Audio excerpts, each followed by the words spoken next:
Tonight, President Trump is pardoning Tina Peters, despite the fact that presidential pardons don't apply to state-level crimes like the felonies that earned the former Republican county clerk 9 years in state prison for a scheme to tamper with Colorado's voting systems. Tonight, we wait to see how soon Peters' allies are going to try to physically get her out of custody and how the state will respond. The Attorney General will be joining us live in a moment.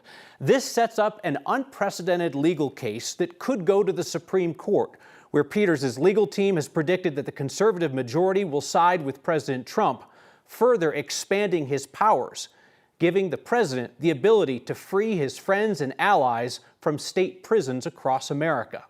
Trump announced the pardon for Tina Peters on social media about an hour ago. It was a long rant about Democrats allowing crime across America, combined with the false claim that Peters was prosecuted for wanting safe and secure elections, and ending with, quote, granting Tina Peters a full pardon for her attempts to expose voter fraud in the rigged 2020 presidential election.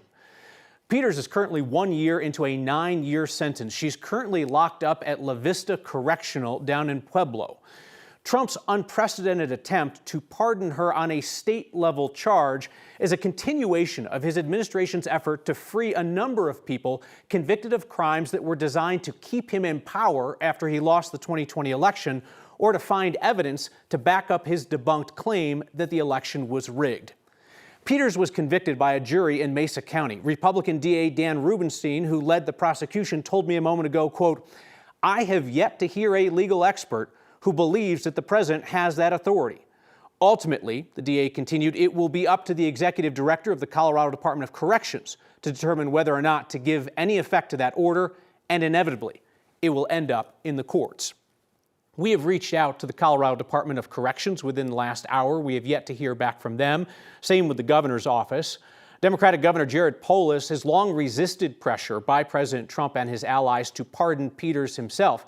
It's the governor who actually has the ability to pardon someone who is in on state charges. And Polis's Department of Corrections recently refused another attempt by the Trump administration to take custody of Peters themselves.